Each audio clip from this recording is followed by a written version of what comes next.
Welcome to a Leader's Journey podcast. I'm Joel Gunn, your host, and today I have a friend of mine, Sergio Luna. Sergio, welcome to the show. Thank you. Thank you. So for those that don't know Sergio in the audience, he's a businessman, been a business leader for 23 years, started in Mexico 23 years ago, spent about the first decade or so there in Mexico doing what you do, and then the last decade or so here in America, in the States. Sergio's done work for Coca-Cola bottling companies, for Hilton Hotels, and lots of other name brands and organizations. Some the audience may have heard of, and a lot they might not have heard of yet. So unique perspective in that, Sergio, you get to work with business owners typically, or executives, or the C-suite, senior leaders in the team, as you do what it is you do, and your passion's to ignite vibrant cultures. Yep. Why don't you tell us a little bit about that, and then I want to talk a little bit about leadership. Yeah, and I know you throw out some big names, but honestly, our like big passion is like all these business leaders that they're champions of culture, Natura, Torian, HMT Engineering, SPR, CPA firms, like all these professional services that they really have a heart to capture the essence of their culture, so they can have a vibrant culture, to live a vibrant culture out loud. That's our core main focus. Because we serve some big guys, and it's always cool, always like but man, there's a lot of business leaders out there with 20, 30, 40, 50, 60 people, employee based, and they wanna ignite their culture. They wanna create that vibrancy, and we specialize in those guys. When you say live their culture out loud, what do you mean by live your culture out loud? What's that? What is Well, that? yeah, like there's a whole lot of businesses out there. And by the way, if you are one of them, no harm. Just there's a lot of companies out there, B2B, business to business, that they have their values, and their values on the wall. They never look at them, and it's just like, oh yeah, sure, we have integrity, we have teamwork, we have whatever, whatever it is. And it's just like they just grab like things that are look good in the public's eye, but is not really what it's building their reputation, and so we go in and we go deep and analyze point by point, and we make we extract the real essence of the brand, the value, and so we explore the essence. And sometimes it's fascinating, because when we start initiating conversations, sometimes they're like, oh, nobody looks at the values, nobody cares. And of course nobody cares, because those are generic. But when we explore a little bit deeper, like, well, wait a minute, you're extremely good, your people are extremely good at explaining their customers their processes, right? And everything about you guys is about educating the client. And so the value is like, oh, you have the heart of a teacher. Wow. Okay, there you go. Or, hey, you exceed expectations. Yeah, or we, etc. There's multiple values that they speak directly into the reputation and what you're building, the reputation you're building out there, and why people are hiring you. And so we extract those elements, and we make them more clear, more evident, and people get very excited to live them. So I think you're best described as a branding agency, but it's like there's a heavy emphasis on marketing. You guys bring us almost a specialty in understanding culture and working with organizations. I know you're working with a nonprofit that I'm involved with, that for the first time ever in 20, 25 years, they're trying to articulate their mission, vision, values, and they're obviously very mission focused and mission driven, because they've continued to grow over the 20 plus years. But they've never taken time to put it on pen and paper. Mm-hmm. And so that's a process to capture what's in the heart of the founder, heart of the leaders, and then find a way to share that with the general public. Right. And so in their case, you're actually a little bit consultant of how to come up with mission, vision, values, core values.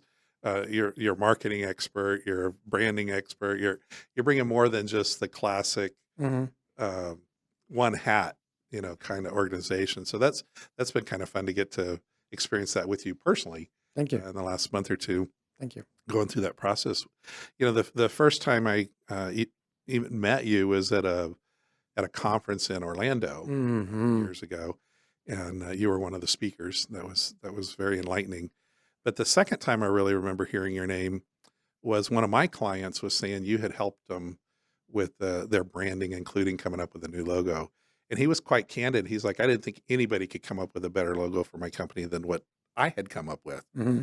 And so he's quite skeptical when he first brought you in, and now back then and still he'll say, I love Sergio's logo. I thought what I had was good, but I'm like, he's proud to show everybody, the logo that you helped come up with. And it was more than that. You really went after the culture piece, and that's where I think I want to spend the next few minutes is on culture.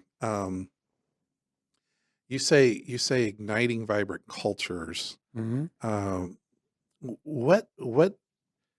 What's the good things you've seen in cultures? Like what kind of, like, I don't know, you've been in at least dozens, if not hundreds of companies over the last 23 years. Yeah, 100. Yeah, hundreds. So by now you probably walk into a company and go, oh man, we got our work cut out for us. Yeah. Right. And then you walk into others and you're like, this place is going to be so fun because Mm-hmm. there's such a vibrant culture here. Mm-hmm. First, describe to me what are those companies that have good culture? Mm-hmm. What are some of the things you typically see in good culture? Well, it's kind of like I'm gonna put you a very simple example. Good culture in companies is like when you're a good father, good mother at home. You say what you're gonna do, state it clearly to your children, basic rules, and it's like a 1, 2, 3. Everybody knows the 1, 2, 3, and you follow through. Mm. Simple as that. Yeah. That is a good culture. Now, there's well, of course, now we're adults, businesses, companies. Okay, I'm gonna unpack, right? So, an example, stories. We go to this company, and they have a beautiful heart of helping people, and just like and they're very humane and very, of course, they're Christ followers, and it's all these things that are amazing. Yet you see the image, etc., and the logo was like a steel, like strong, like it's like, "Ugh," you know, you guys, it doesn't match, who you are. And honestly, I was thinking all the time in my head, like, man, you guys are a superhero, right? You're, all this for the community, the people you serve, and the people love you, et cetera, et cetera. And so number one, you have to have the essence. You have to, in other words, you have to have the real thing already there, right? And then secondly, like when we work with them, by the way, this is, for example, Valcor commercial real estate, right? Mm-hmm.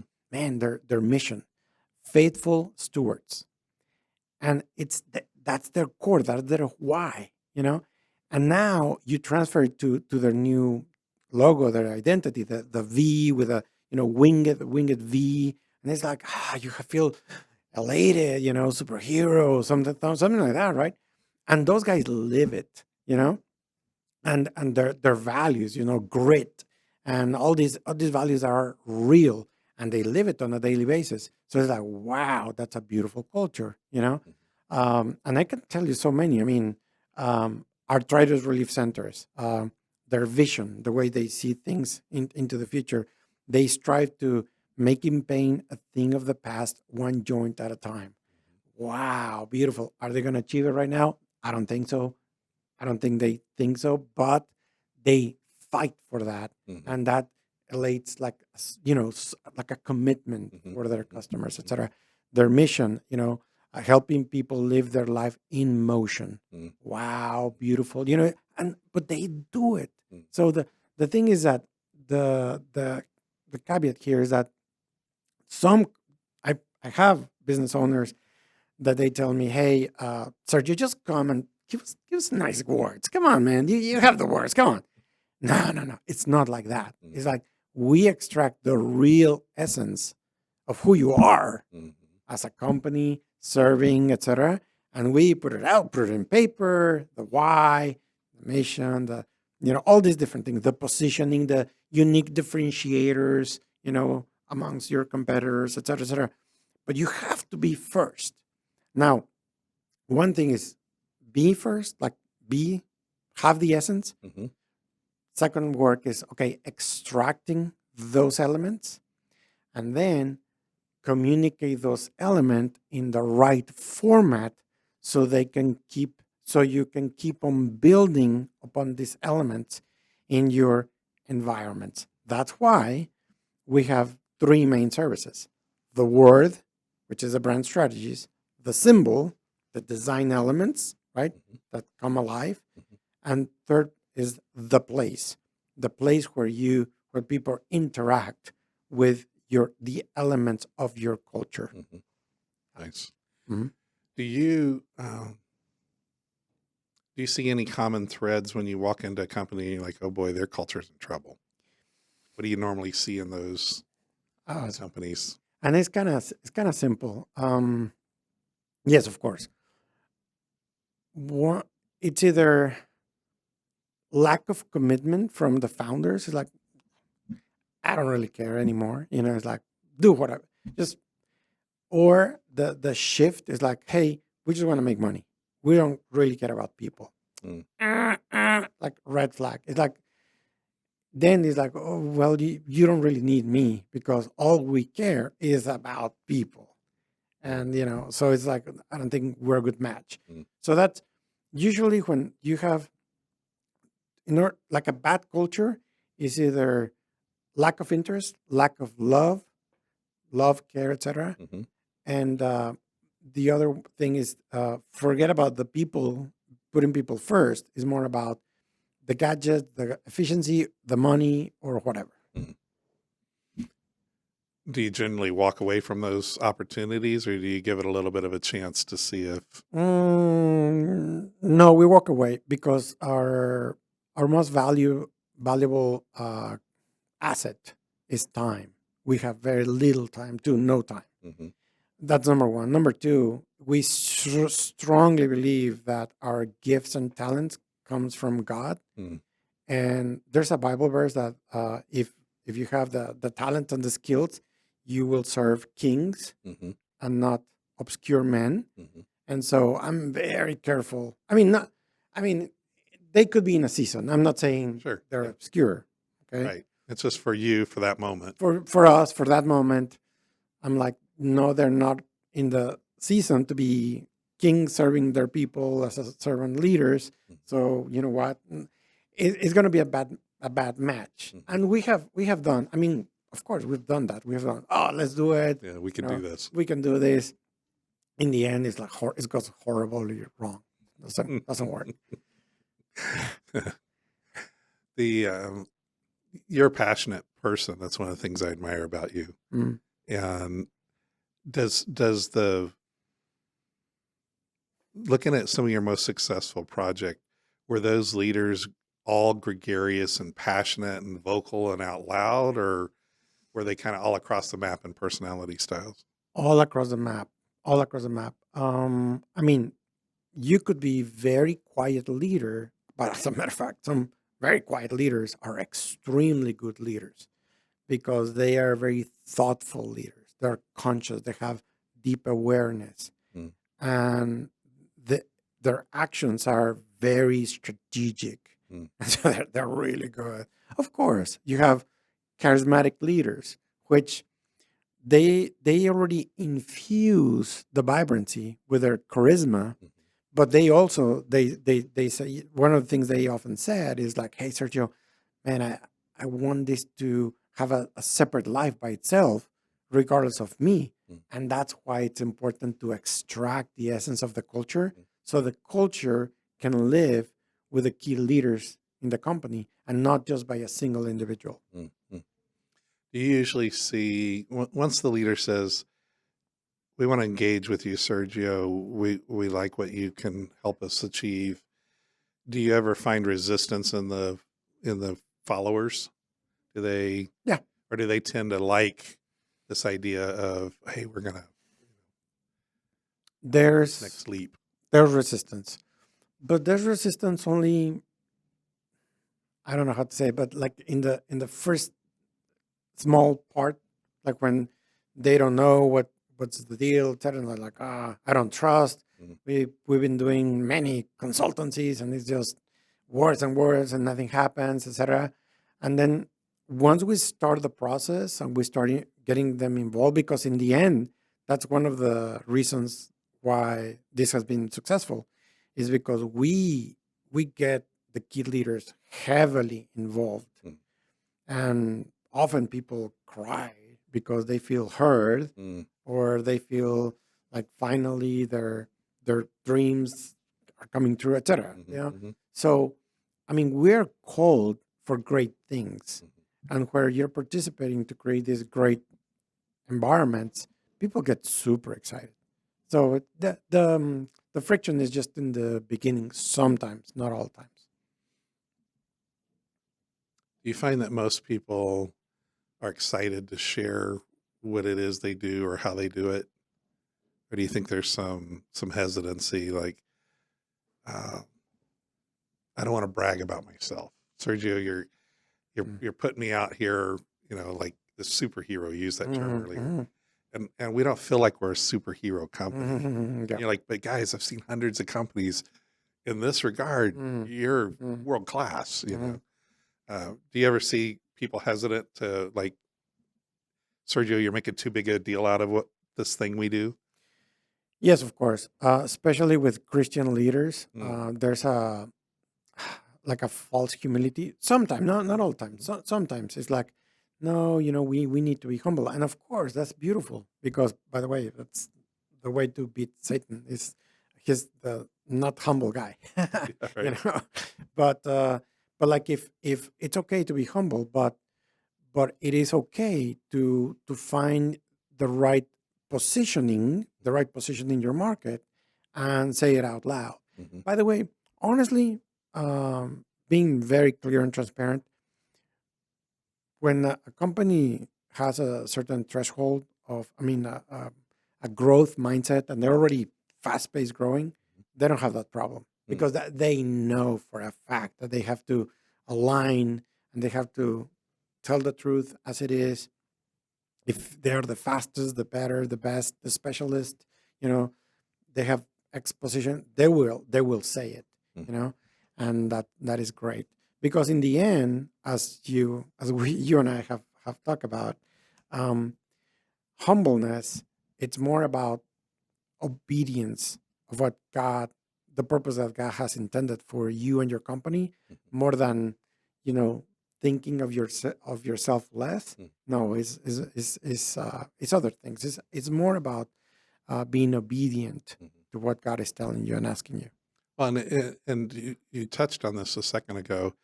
If you are number one in the industry, that's just a fact. Yeah, There's a way to portray that in a humble way. yeah, We're blessed to be, the top of our class. right, We have the wherewithal to deliver XYZ better than anybody else in the market. So there are ways to say it that convey humility, I think. mhm, I mean, you're the expert, but mhm. I suspect there's ways to say it can still convey humility while acknowledging the truth, Yeah, right? yeah, And so for me to say, Sergio, I know we're number one, but let's not acknowledge we're number one. right, right, right, Well, that's almost like a white lie. right, It's like, right, right. yeah. Well, now here's the deal, because this is fascinating. This is where things get super fascinating for me.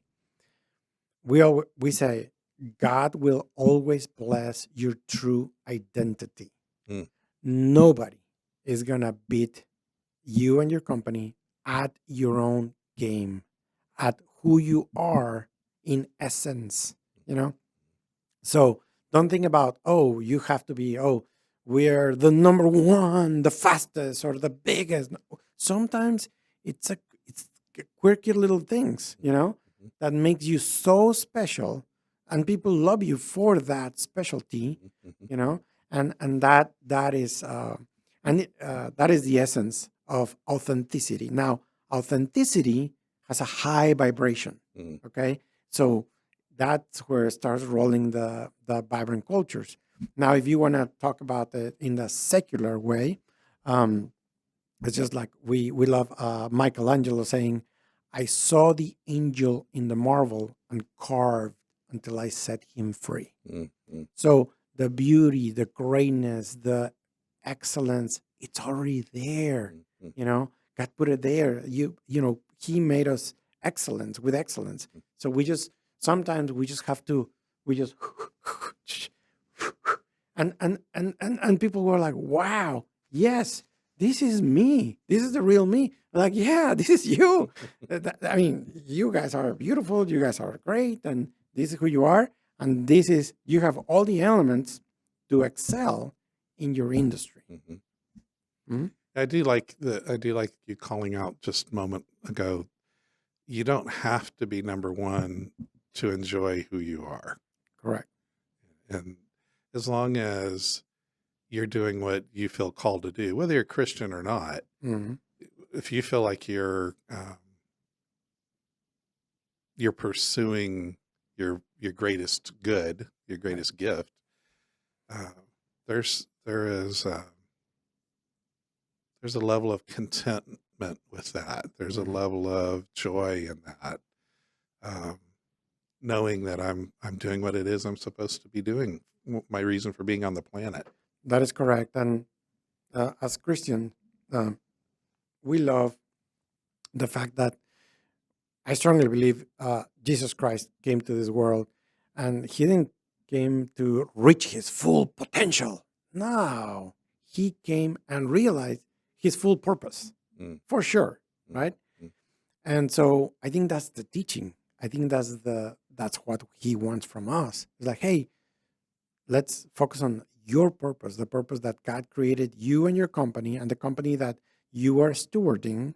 And let's focus on that. How about that? mhm, Right? mhm, And guess what? You will live by doing that. You will live the grand life, spectacular, right? mhm, mhm, And you will serve other people better. mm. Hmm. What when the wheels come off on a project, what are there common root causes? Mm, I mean, if they follow the system, it's always good, always good. Um, as I mentioned before, I mean, the way a branding process could go wrong is if the business leader has lack of interest. Mm, You know what? I don't know. I don't care. Just it's good enough. go ask the manager or whatever. Mm, It's like, mm, oh, okay, that's gonna be hard. mm, And yeah, but other than that, no, I mm, think it's gonna be good. mm. Yeah. Let's talk about leadership in general. Mhm. You've been a leader for nearly a quarter of a century now. Mhm. Uh, you've interacted with hundreds of other leaders. Mhm. What what do you think are some of the key leadership traits or principles? Let's assume somebody listening today is struggling. They're wanting to grow, or they're looking for encouragement in their leadership. Maybe they're it'd be cool if they were leading $1 billion company and listening to this podcast. But Yeah. they also might be a solopreneur, just struggling to bring things together. What would you share with them, or some of the things that successful leaders do? Yes. By the way, I am still long ways to be an excellent leader, etc. But if I'll say what makes a leader like truly excellent is to be like a multiplier of their people. Really like focuses on making your people grow, and usually you do that not by giving orders like left and right. Oh, you do this. You go do that. No, that's not the way. The way is more like with questions, like, "Hey, have you thought of this? Have you thought of that?" And then making your team realize like the bigger picture. And of course, if you have the right mindset, values, and core frame to lead well, then you have a great leader. And of course, leaders are readers, right? So they stay on top of things, top of trends, or they have a quiet time. I think, me personally, I think the best leaders they hear from God. Mm. Yeah, I mean, honestly, I mean they either have quiet time on a frequent basis, or they go into retreats. By the way, it could be half a day. Sometimes we were talking recently. Sometimes some leaders they don't have the luxury, but they do. Hey, from 6 a.m. to noon. Yeah, they separate time, and they have a lot of insights coming from their quiet time. Mm. So that to me is a strong leader, the leader that has the right principles and the right um, guidance from God. Mm-hmm. Yeah. What about how they treat their people? Well, great leaders treat their people with respect, with dignity, and equipping them with the right tools so they can do their work in the right way. Mm-hmm. And by the way, right tools or equipping them. So I mean, sometimes of course it's computers, etc. But it's many more things, right? Like the right training, the right knowledge, um, the right culture environment, the right office space, the right everything. Not only that, the right teammates. Mm. Because yeah, for example, if the worst thing a leader can do is reward when you reward the wrong people to stay in the company, Mm-hmm. you know, Mm-hmm. you're setting a really bad example. And so you have bad apples with good apples. Guess what? In the end, you're gonna end up being a bad leader because so you're not equipping your people with the right environment where the good people thrive. Mm-hmm. You mentioned bad apples. How do you sort the bad apples out? What have you found works well? You and I sure both have friends, business leaders that hate to fire people, Hmm. especially if they're Christ followers. They're like, yeah, but what would Jesus do? And, let me keep working with them. Hmm. At what point have you found that it's you gotta free up their future and let them go do something else with somebody else? Yeah, I think the easy short answer, it's in the values, but not again the real values of your company, right? Um, in our company, there's four values. We're mission driven, we are servant leaders, we are agile, and we reject average. So very simple. By the way, we every single day we say these values because somebody come to us, designers or somebody in the team, a creative, and they bring us something. Like, hey, it's okay, right? Yeah, it's okay. It's average. Yeah, do we do okay? No, I know. Okay, thank you. Okay, let's go. Let's do it. But but let's say we have somebody in the team, a creative that usually it's just okay, it's just okay, it's just okay. By the way, it's kind of slow, right? Mhm. See, he's violating uh, agility. Mm. He's not agile. He doesn't reject average on a consistent basis. We're going to put the values in front of his face, in front of everybody, because everybody in our company has a number that they have to excel at. And eh, honestly, if you have the right values, the people automatically they expel from the company. They Absolutely. just tell you, you know what? I know you guys value this, Mhm. and you know what? I'm not that fast, and I'm not that great of creative guy. So I think I'm gonna go work somebody else. Mm. Mhm. If you have the right values and you expose them to your team on a daily basis and you reward the team, automatically it's almost like self-selective. Mm. People, fire themselves. Mm. Do you find that post COVID, people got used to working at home. They got used to expecting higher wages. At least people that were making $8 and $10 an hour now won't work for less than 12, generally Mhm, speaking. mhm. Uh, are you finding in your history or recently, are people motivated by money as much as they used to be, or more so, or where do you think money fits into the calculation? To me, no, I don't. But again, you have to have the right culture. Mhm, I think money is like you have to have like the right number, right? mhm, I mean, after that number, it's more about, hey, do you have the right conditions? Do the people can people grow in your company? Can people learn in your company? Do they have the right environment? Do they have the right culture? Do they have the right? So it's just then it becomes more like a mix. Of mhm, course, there's a threshold. There's a mhm, little the minimum requirement, right? mhm, And after you pass that requirement of money, then it's way more important to look at other things. By the way, talking about pandemic issues or whatever, there's people that they thrive being around other people, mhm, and there's people that they love being alone. mhm, And I think if as long as companies are a little bit flexible and they're like, oh, you love being by yourself. By the way, you work amazing. Hey, um, you can be in your house. Just this one day, this on Mondays, come to the office because we have this gathering. I know it's hard for you, but mhm, do this favor or whatever. As long as they're flexible, they'll get the best output from their people. mhm.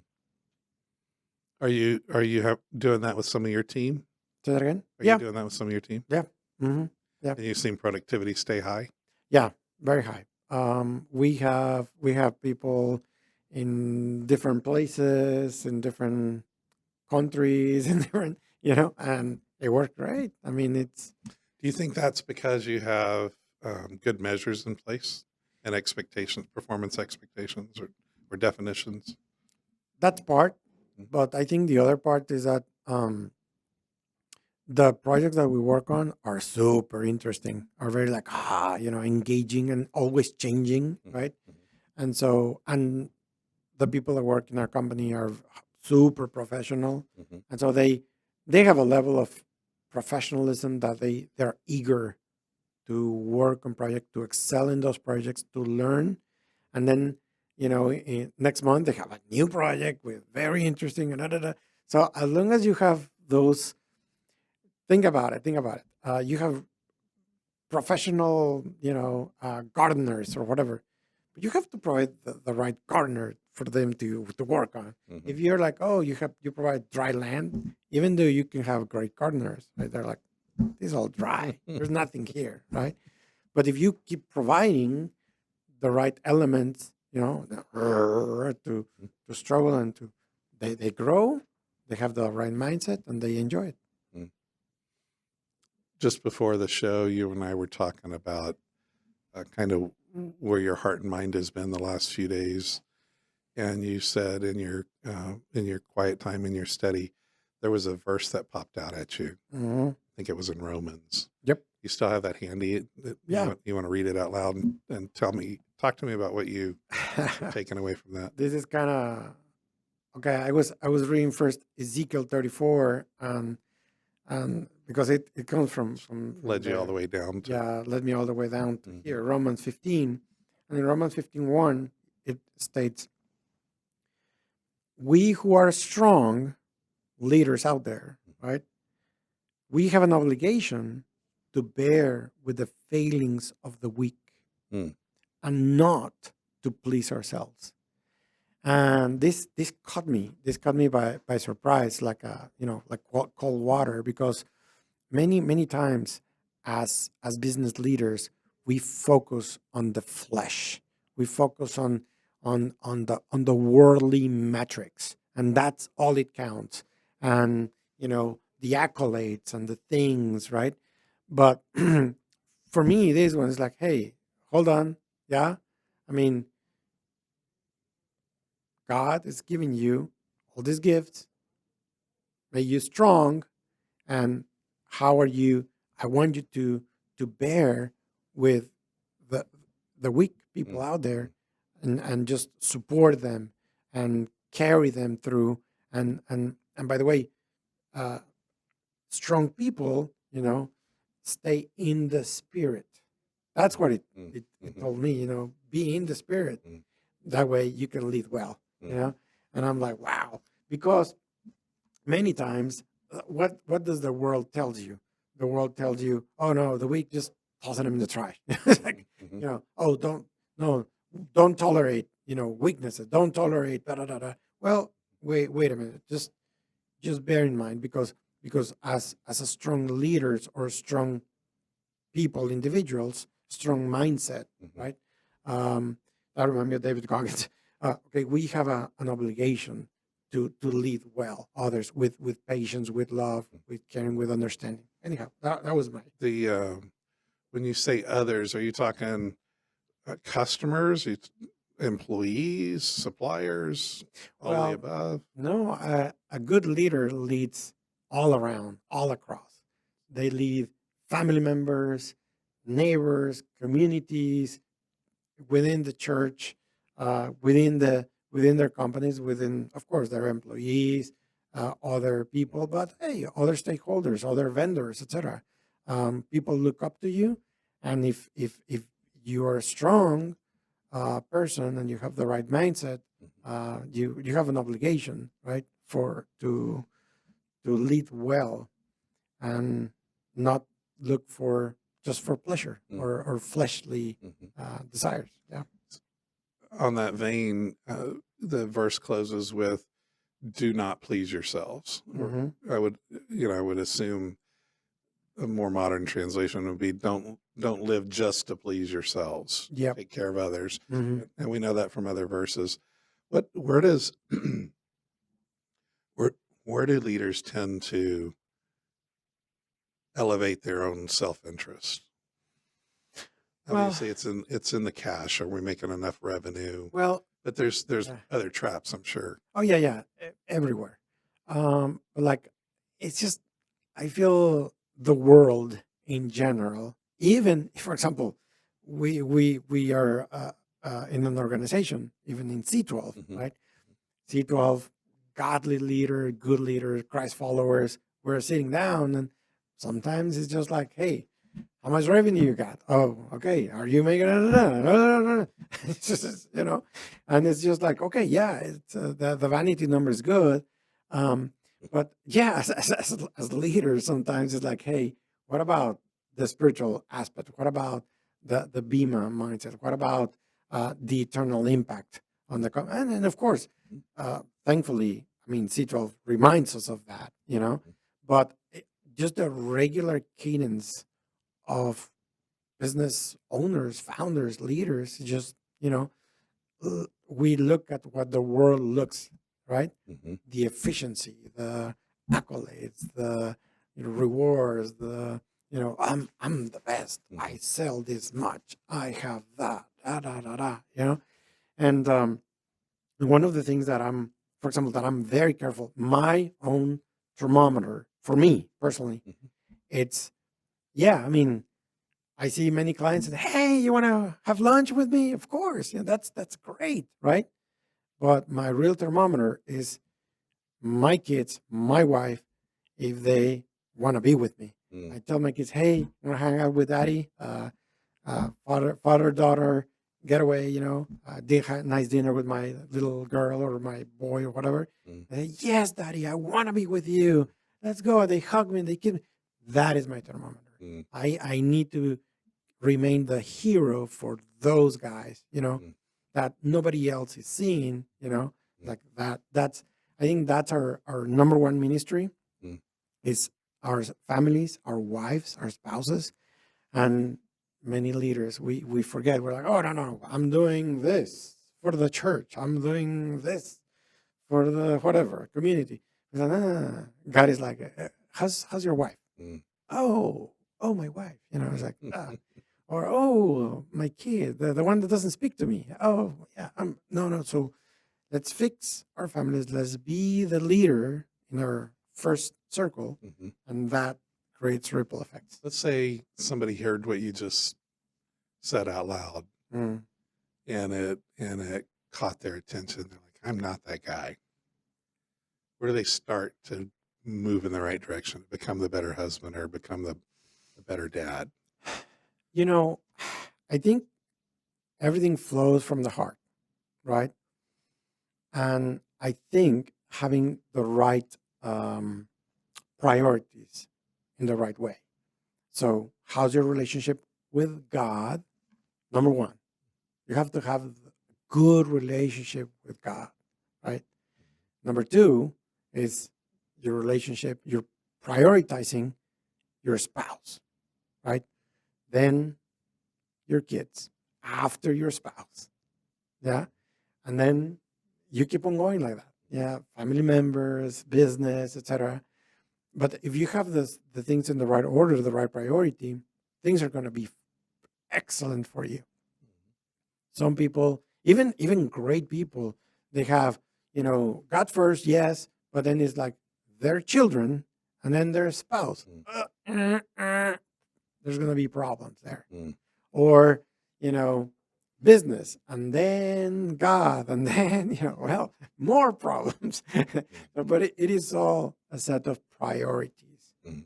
in life. If you have the right priorities in the right order, you'll be a good leader, a good husband, a good father. And if a listener self-assesses and they're like, I don't have my priorities in the right sequence, what would you recommend they do? It's a tough one because I think God has a different path for every individual, right? But just get closer to the church. There's great churches out there. Mhm. Grace Point, North Rock. Many great churches. Uh, Groups like C12 that they lead well. Business leaders. Um, just get around good mentors, good friends, good people, and start moving in the right direction. Um, um, Best way to predict the future is to create it. Mm. So, hey, you want to predict a great future for you, create it. It's like you're not a tree, you're not just planted there. If you don't like where you are, you can move in another direction. Do you think it's okay for leaders to ask for help? Of course, of course. The absolute best leaders that I've known, they are vulnerable. And the more we are like, hey, you know what? You come to your church, or you come to this group, or you go. When I came to C12, I'm like, hey guys, man, I'm struggling with XYZ, or Mhm. and you get feedback, you get support, and you get the right direction. I think um, everybody who has a great, amazing results in life, they are vulnerable and they have requested help from one another for Mm. each other. I like the word vulnerable. Another word that I found over the years, and whether leader or not, uh, are people teachable? Yeah, you need to be teachable, coachable, and yeah, because one thing is you open your heart, but then you receive the right message, Mhm. and you do nothing with it, right? Mhm. So we have to be malleable. We have to give ourselves the chance to change, right? Do you think leaders beat themselves up too much? Yes, of course. By the way, on the previous question, many times we might think that you cannot change. It's like, yeah, they're giving me this advice. I know I need to take it. I need to change X, Y, Z, and you are right. Maybe you cannot, but Christ in you can. That's good. You know, so just say, pray out loud. Hey, Jesus Christ, I know this is almost impossible for me, but I know you can in me, and let yourself be guided. But I'm going to tell you a quick story. Um, the biggest miracle that Jesus ever did, supposedly by Bible scholars, is, you already know the answer, but I'm going to tell the audience, turning water into wine. And the reason is in any other miracle, the elements were already there, right? You know, raising Lazarus from the dead. All the elements were there, you know, raised from the dead, right? But water into wine, there was no grapes in the water, right? And Jesus made that miracle. But the beautiful part is right, you know, very close to that passage. Jesus told Simon, right? From now on, you will no longer be sand, the nothingness. You will be my rock, right? So basically, what I'm saying is that Jesus can turn, if he puts it in your heart and you feel that that's the right purpose, that's the right way to move, and you feel the impossibility, know that he can do it. He can perform miracles and he can change hearts and change directions. Yeah, there's that verse. Uh, with man, things are impossible, but with God, Yeah, all things are possible. correct. Yeah. I'm glad you went there because I know um, Christina and I, my wife and I, just celebrated 36 years of marriage last month. But in year 26, it's a long story, and I'm happy to share sometime. But she basically said, this isn't what I signed up for, and it boils down to she was tired of being number two. Right? There wasn't any indiscretion on her part, on my part. There wasn't any, of the stuff you tend to think of. She was just tired of being number two, and she and I met with our pastor and his wife, and the three of them agreed it was 99.999999999% on me, right? That I was the one that needed a change more than she did. And so I said, well, let's go to a marriage retreat. And she found one, and we were able to get into. It was just happened to be coincidentally a few days later. And we get to this marriage retreat, and throughout the weekend, God starts working on my heart. And by Sunday mid-morning, I just feel like dirt, lower than dirt, because I realized just how far I'd missed the mark, and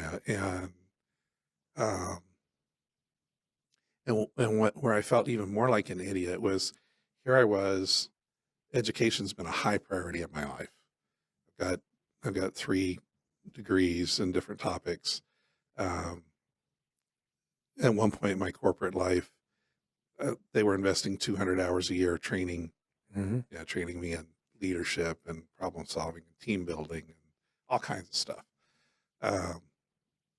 Highly value education.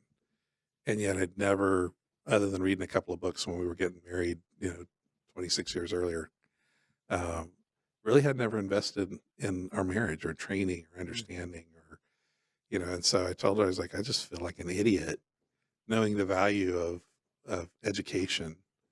I've never educated myself on being a husband, and the generally speaking, a local church doesn't address that. There's very few seminars. If you look at all the things, if you pulled up Eventbrite, show me all the events happening in San Antonio this week, I bet there's less than 3 marriage related things. And there's probably 3,000 other things. Oh, yeah. So we don't make relationship a priority. And so I had to go ask for help. I had to seek help. I had to seek others to hold me accountable, mentors, and all this happened just before I became familiar with C12.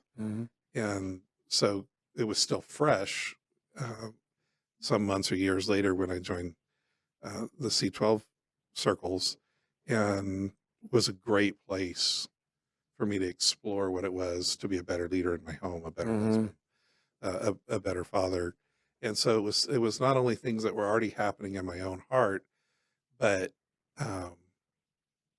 people say coincidence, but I believe as fate, as God would have it, I've become part of the C12 circle.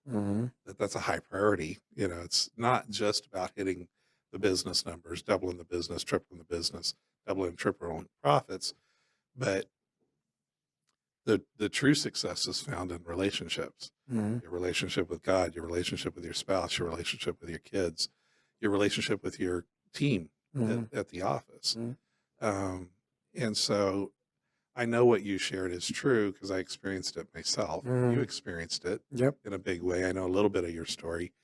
Um, and so it does take that vulnerability.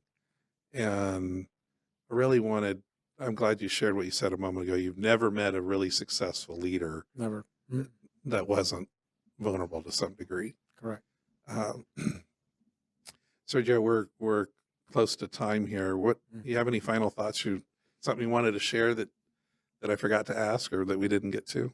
Well, I mean, you ask really good questions, and thank you. Mm. I'm just grateful to be here today, and it's just you remind me that sometimes it's like our wives, they are very patient, very supportive, but just leaders out there, don't take your wives for granted, because I think women in general are very strong, very resilient, nurturing, full of love. That's how God made them. But hey, man, don't take advantage Mm. of that, That's good. and so let's honor our wives as our number one ministry out there, and the rest will fall into place. The business, the relation, the finances, the children, etc. So, Just my closing thought along those lines. I've often asked my Christian business friends, like, how do you know what the voice of God sounds like? And I go, sounds a lot like the voice of my wife. very Because close. they tend to be more in tune. Yeah. They pick up on when something doesn't feel right, and Mhm. we tend to say, it'll be fine. We'll Yeah. push through it, right? Yeah. Right. So to your point, that it's value our spouses more. Yes. And so thank you so much for being here today. Thank It was you. really excited to hear you had time. Oh yeah. Very humbled to be here. And maybe we'll have you back sometime soon. Thank you so much, Joel. Yeah. Thank you so much, Love guys. you, brother. Thank you, everybody. Thank you.